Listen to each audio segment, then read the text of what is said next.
Hello everyone, আপনারা যারা ধ্রুব রাঠির video দেখেন তারা হয়তোবা খেয়াল করেছেন ধ্রুব রাঠি তার ম্যাক্সিমাম ভিডিওতে এরকম একটি নিউজ হাইলাইটার অ্যানিমেশন ব্যবহার করে থাকে।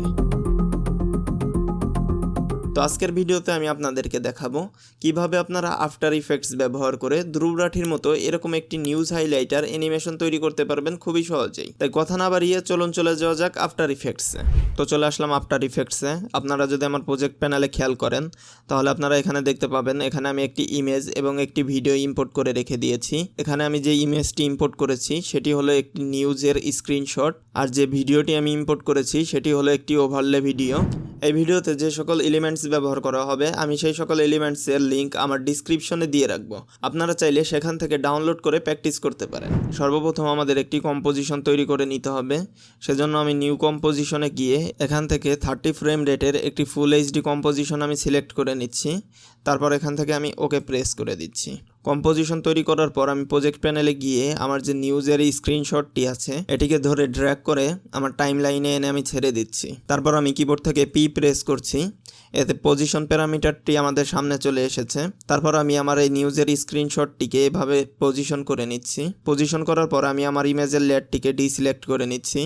তারপর চলে যাচ্ছি টুলবারে, এখান থেকে পেন টুল সিলেক্ট করে নিচ্ছি। পেন টুল সিলেক্ট করার পর আপনারা খেয়াল করবেন আপনাদের ফিল কালারটি যেন নন করা থাকে এবং আপনাদের স্টক কালারটি যেন সিলেক্ট করা থাকে। তারপর আপনারা প্রোগ্রাম মনিটরে এসে আমি এখানে যেভাবে একটি শেপ ড্র করছি আপনারা ঠিক এভাবে একটি শেপ ড্র করে নেবেন। শেপ ড্র করার পর আমি স্টক থেকে এর পিক্সেলটি একটু বাড়িয়ে দিচ্ছি। তারপর আবার টুলবার থেকে আমি আমার সিলেকশন টুলটিকে সিলেক্ট করে চলে যাচ্ছি টাইম লাইনে। এখান থেকে আমি শেপ লেয়ারের উপর মাউসের রাইট বাটন ক্লিক করে ব্লেন্ড মোড থেকে এটিকে করে দিচ্ছি মাল্টিপ্লাই। এখন যদি আপনারা আমার প্রোগ্রাম মনিটরে খেয়াল করেন তাহলে আপনারা এখানে দেখতে পাবেন আমার টেক্সটটি কিন্তু হাইলাইট হয়ে গেছে। এখন আমি আবারও টাইম লাইনে এসে আমার যে শেপ লেয়ার আছে এটির প্রপার্টি আমি বের করে নিচ্ছি। তারপর এখান থেকে অ্যাড অপশনে গিয়ে আমি এটিকে করে দিচ্ছি ট্রিম পাথ। ট্রিম পাথ করার পর আমি ট্রিম পাথ 1 নামে যে অপশনটি আছে এটিকে এক্সপ্যান্ড করে নিচ্ছি। এক্সপ্যান্ড করার পর আমি এর ইন্ডে একটি কি ফ্রেম অ্যাড করে নিচ্ছি। কি ফ্রেম অ্যাড করার পর আমি এটির ভ্যালু করে দিচ্ছি 0। তারপর আমি আমার টাইম ইন্ডিকেটরটিকে ধরে ড্র্যাগ করে 1 সেকেন্ড সামনের দিকে নিয়ে যাচ্ছি। তারপর আবারও ইন্ডের ভ্যালু আমি করে দিচ্ছি 100। এখন যদি আমি আমার টাইম ইন্ডিকেটরটিকে টাইম লাইনের শুরুতে এনে এটিকে প্লে করি তাহলে আপনারা দেখতে পাবেন এখানে আমার একটি হাইলাইট অ্যানিমেশন তৈরি হয়ে গেছে। এখন আমি চলে যাচ্ছি ইফেক্ট অ্যান্ড প্রিসেটে। এখানে এসে আমি সার্চ দিচ্ছি রাফ অ্যান্ড এজ লিখে। তারপর আমি এই ইফেক্টটিকে ধরে ড্র্যাগ করে আমাদের শেপ লেয়ারের উপর এনে ছেড়ে দিচ্ছি। এখন ইফেক্ট কন্ট্রোলসে এসে আমি এর এজ শার্পনেস করে দিচ্ছি 5 এবং স্কেল করে দিচ্ছি আমি 80। এখন যদি আপনারা আমার প্রোগ্রাম মনিটরের দিকে খেয়াল করেন তাহলে দেখতে পাবেন এখানে যে হাইলাইটারটি আছে এটিকে কিন্তু এখন রিয়েল মনে হচ্ছে। তো আমি আবারও চলে যাচ্ছি টাইম লাইনে এসে আমি এই শেপ লেয়ারটিকে Ctrl+D প্রেস করে ডুপ্লিকেট করে নিচ্ছি। তারপর আমার যে শেপ লেয়ার 2 আছে আমি এটিকে সিলেক্ট করে কিবোর্ড থেকে পি প্রেস করছি। পি প্রেস করার পর আমি এটিকে নিচের লাইনে এরকমভাবে পজিশন করে দিচ্ছি। পজিশন করার পর আমি শেপ লেয়ার 2 যে প্রপার্টিস আছে সেটিকে বের করে নিচ্ছি। তারপর কন্টেন্টসে গিয়ে শেপ লেয়ার 1 এটিকে আমি এক্সপ্যান্ড করে নিচ্ছি। এক্সপ্যান্ড করার পর এখানে যে পাথ 1 আছে এটিকে সিলেক্ট করে আমি প্রোগ্রাম মনিটরে চলে যাচ্ছি। তারপর আমি আমার হাইলাইটারটিকে এভাবে একটু ছোট করে নিচ্ছি। হাইলাইটারটি ছোট করা হয়ে গেলে আমি আবারও টাইম লাইনে চলে যাচ্ছি। এখানে এসে আমার যে শেপ লেয়ার 2 আছে এটিকে সিলেক্ট করে আমি কয়েক ফ্রেম সামনের দিকে নিয়ে যাচ্ছি। সামনের দিকে আসার পর আমি আমার শেপ লেয়ার দুটিকে প্রিকম করে নিব। প্রিকম করার জন্য আমি কিবোর্ড থেকে Ctrl+Shift+C প্রেস করছি। তারপর এখানে আমার সামনে প্রিকমের একটি উইন্ডো চলে এসেছে। এখান থেকে আমি এটিকে ওকে প্রেস করে দিচ্ছি। এখন এই প্রিকম লেয়ারের উপর আমি আমার মাউসের রাইট বাটন ক্লিক করে চলে যাচ্ছি ব্লেন্ড মোডে। এখান থেকে আমি এটিকে করে দিচ্ছি মাল্টিপ্লাই করার পর আমি এই প্রিকম লেয়ারটিকে আমার ইমেজ লেয়ারের সাথে লিঙ্ক করে নিচ্ছি। তারপর আমি আমার টাইম ইন্ডিকেটরটিকে ধরে সামনের দিকে ড্র্যাগ করছি। আপনারা এটিকে ড্র্যাগ করার সময় আপনাদের প্রোগ্রাম মনিটরের দিকে খেয়াল করবেন। যখন আপনারা দেখবেন যে আপনাদের এখানে হাইলাইটার অ্যানিমেশনটি শেষ হয়েছে সেখানে এনে এই টাইম ইন্ডিকেটরটিকে রেখে দিবেন। তারপর ইমেজ লেয়ারের পজিশনে আপনারা একটি কি ফ্রেম অ্যাড করে নেবেন। কি ফ্রেম অ্যাড করার পর আপনারা কয়েক ফ্রেম সামনের দিকে চলে যাবেন। সামনের দিকে গিয়ে আমি যেভাবে এটির পজিশন সেট করে নিচ্ছি আপনারা ঠিক একইভাবে এটির পজিশন সেট করে নেবেন। পজিশন সেট করা হয়ে গেলে আপনারা টাইম লাইনে মাউসের রাইট বাটন ক্লিক করে এখান থেকে নিউতে চলে যাবেন।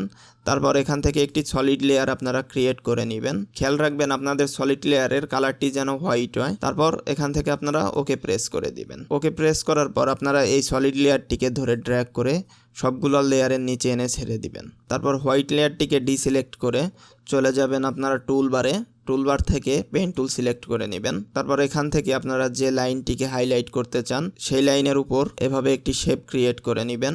শেপ ক্রিয়েট করার পর আপনারা এর স্টকের ভ্যালু একটু কমিয়ে দেবেন। তারপর ইফেক্ট অ্যান্ড প্রিসেটে গিয়ে রাফ অ্যান্ড এইজ নামে যে ইফেক্টটি আছে এটিকে ধরে আপনাদের শেপ লেয়ারের উপর এনে ছেড়ে দিবেন। ছেড়ে দেওয়ার পর ইফেক্টে গিয়ে আপনারা এর এই শার্পনেস করে দিবেন 5% এবং স্কেলের ভ্যালু করে দিবেন আপনারা 80%। এখন টাইম লাইনে এসে আপনারা আপনাদের শেপ লেয়ার 1টিকে এক্সপ্যান্ড করে নেবেন।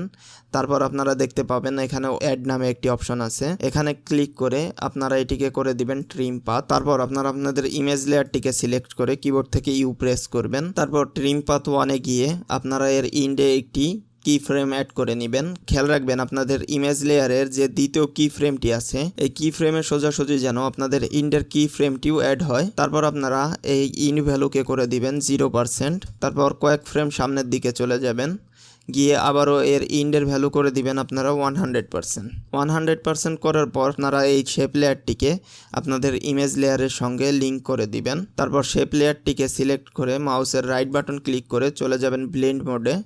এখান থেকে এটিকে করে দিবেন মাল্টিপ্লাই। তারপর আপনারা শেপ লেয়ারের প্রথম কি ফ্রেমে চলে যাবেন। প্রথম কি ফ্রেমে গিয়ে আপনারা ইমেজ লেয়ারটিকে সিলেক্ট করে কিবোর্ড থেকে শিফট প্রেস করে এস প্রেস করবেন, তাহলে দেখতে পাবেন এখানে আপনাদের স্কেল প্রপার্টি চলে এসেছে। তারপর স্কেলে আপনারা একটি কি ফ্রেম অ্যাড করে নেবেন। তারপর আপনারা কয়েক ফ্রেম সামনের দিকে চলে যাবেন এবং ইমেজের পজিশনে আপনারা আরেকটি কি ফ্রেম অ্যাড করে নেবেন। তারপর আবারও কয়েক ফ্রেম সামনের দিকে চলে যাবেন। সামনের দিকে আসার পর আপনারা এই স্কেলের ভ্যালুটিকে বাড়িয়ে দেবেন এবং পজিশন থেকে আপনারা এটিকে পজিশন করে নেবেন। তারপর আপনারা প্রজেক্ট প্যানেলে গিয়ে আপনাদের যে ওভারলে ভিডিওটি আছে এটিকে ধরে ড্র্যাগ করে আপনাদের লেয়ারের একদম উপরে এনে ছেড়ে দিবেন এবং এই লেয়ারটি সিলেক্ট থাকা অবস্থায় মাউসের রাইট বাটন ক্লিক করে আবারও চলে যাবেন ব্লেন্ড মোডে।